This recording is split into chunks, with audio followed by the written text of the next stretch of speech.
اب جو آپ اپنی حالت دیکھ رہے ہیں یہ آپ کا ماضی ہے، لیکن یہ دورانیہ بہت بہت زیادہ ہی مختصر ہے، لیکن سمجھنے کے لیے آسان مثال ہے۔ مزید سورج کے علاوہ ہمارے سب سے قریب ستارہ 4 نوری سال دور ہے، یعنی اس نے جو روشنی آج سے 4 سال پہلے خارج کی تھی وہ آج ہم تک پہنچ رہی ہے، اور جو حالت ہم آج اس کی دیکھ رہے ہیں وہ آج کی نہیں بلکہ 4 سال پہلے والی ہے۔ کائنات کی عمر کا اندازہ 13.8 ارب سال لگایا جاتا ہے۔ اب اگر جیمز ویب 13 ارب نوری سال دور کسی کہکشاں کو فوکس کر دکھاتی ہے تو یہ دراصل اس کی 13 ارب سال پرانی تصویر ہوگی، جس سے ہمیں یہ سمجھنے میں مدد ملے گی کہ کائنات کی ابتدا کیسے ہوئی، اور ممکن ہے ہمارے کافی نظریات تبدیل بھی ہو جائیں گے۔ ہبل کی طرح جیمز ویب دوربین کا نام بھی ایک فلکیات دان جیمز ویب کے نام پر رکھا گیا، جو 1961 سے 1968 تک ناسا کے ایڈمنسٹریٹر کے عہدے پر فائز رہے۔ ہبل کی طرح جیمز پر جو لاگت تھی اس کا اندازہ تقریباً 1 ارب ڈالرز یعنی پاکستانی 178 ارب اور 25 کروڑ کا تھا، لیکن اس پر تقریباً 10 ارب ڈالر کا خرچہ آیا۔ خیال گیا تھا کہ جیمز ویب کی تیاری 15 سال میں مکمل ہو جائے گی اور 2007 میں اسے لانچ کر دیا جائے گا، لیکن ایسا نہیں ہوا۔ جیمز کی تیاری کو 25 سال لگے۔ 2016 میں اس کی تیاری مکمل ہوئی۔ 2016 کے بعد اس پر صرف ٹیسٹنگ ہوتی رہی تاکہ باریک بینی سے جائزہ لیا جائے اور غلطی کی کوئی گنجائش نہ ہو۔ جب ہبل لانچ کی گئی تھی تو سائنسدان یہ دیکھ کر بہت مایوس ہوئے تھے کہ ہبل جو تصاویر دے رہی ہے وہ دھندلی ہے، کیونکہ ہبل کے شیشے میں چند مائکرو میٹرز کا فرق تھا۔ تب سے اب تک ہبل کی 5 بار مرمت کی جا چکی ہے۔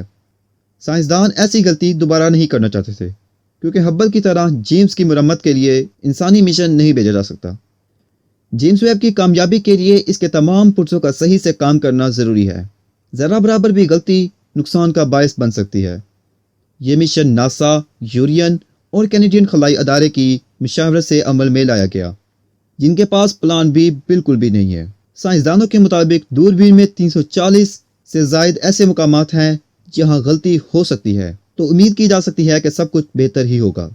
کسی بھی دوربین کے لیے اس کا آئینہ سب سے ضروری چیز ہوتی ہے، جسے آپ دوربین کا دل کہہ سکتے ہیں، اور یہ وہ جگہ ہوتا ہے جہاں اجسام کی روشنی اکٹھی ہوتی ہے، جسے بعد میں پروسیس کر کے تصاویر حاصل کی جاتی ہیں۔ جیمز کا پرائمری آئینہ 18 دیگر چھوٹے ہیگزاگون شیشوں پر مشتمل ہے، جو کہ تقریباً 6.5 میٹر چوڑا ہے، جبکہ اس میں ایک 0.74 میٹر کا ثانوی شیشہ بھی استعمال کیا گیا ہے۔ اس کے پیچھے 120 سے زائد موٹرز کا استعمال کیا گیا، جو ان شیشوں کو کھلنے اور بند ہونے میں مدد دیں گی، اور ان شیشوں کی بناوٹ میں جو دھات استعمال ہوئی وہ بیریلیم تھی۔ بیریلیم انفراریڈ روشنی منعکس کرنے میں اچھا نہیں، اس لیے اس پر سونے کی ایک بالکل باریک تہ لگائی گئی۔ جیمز کو انفراریڈ کو ڈیٹیکٹ کرنے کے لیے -223 ڈگری سینٹی گریڈ کے درجہ حرارت پر ہونا ضروری ہے۔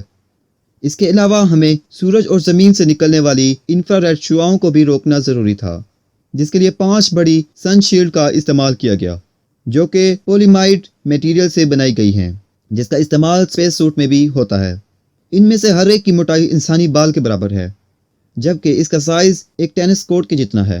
جیمز میں سولر پینلز کا استعمال بھی کیا گیا، جو سورج کی روشنی کو الیکٹریکل انرجی میں تبدیل کریں گی۔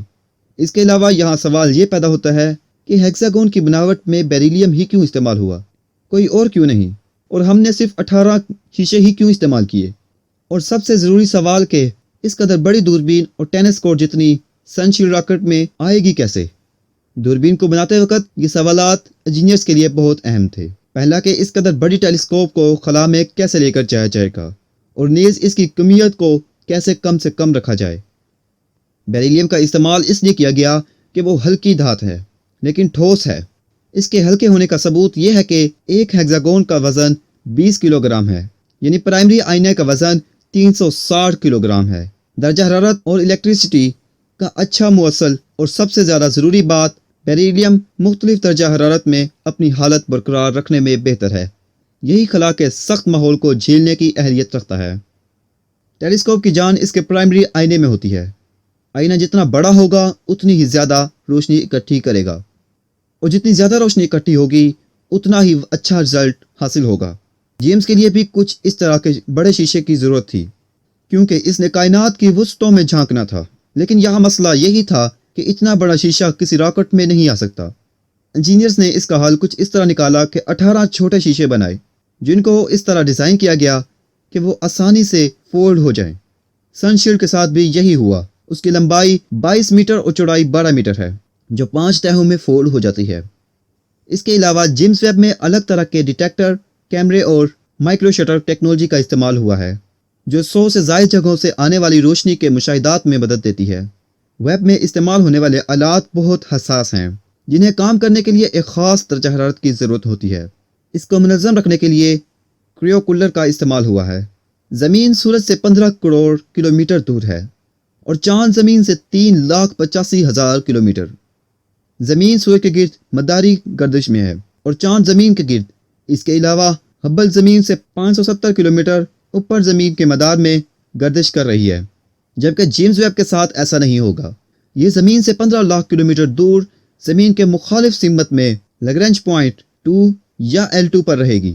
جیمز زمین کے گرد گردش نہیں کرے گی، بلکہ ایک مقام پر رہتے ہوئے زمین کے ساتھ سورج کے گرد گردش میں رہے گی۔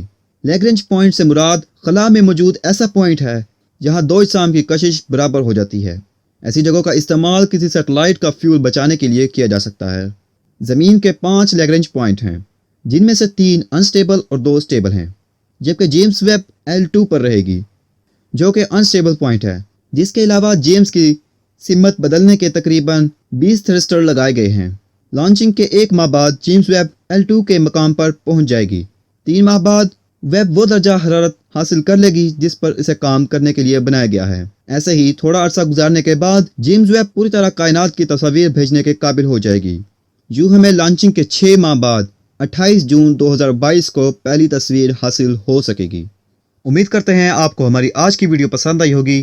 اگر آپ کو ہماری ویڈیو پسند آئی ہو تو ویڈیو کو لائک، شیئر اور سبسکرائب کرنا نہ بھولیے گا۔ انشاءاللہ ایک نئی ویڈیو کے ساتھ دوبارہ پھر حاضر ہوں گے۔ تب تک اپنا اور اپنے عزیزوں کا خیال رکھیے گا۔ اللہ حافظ۔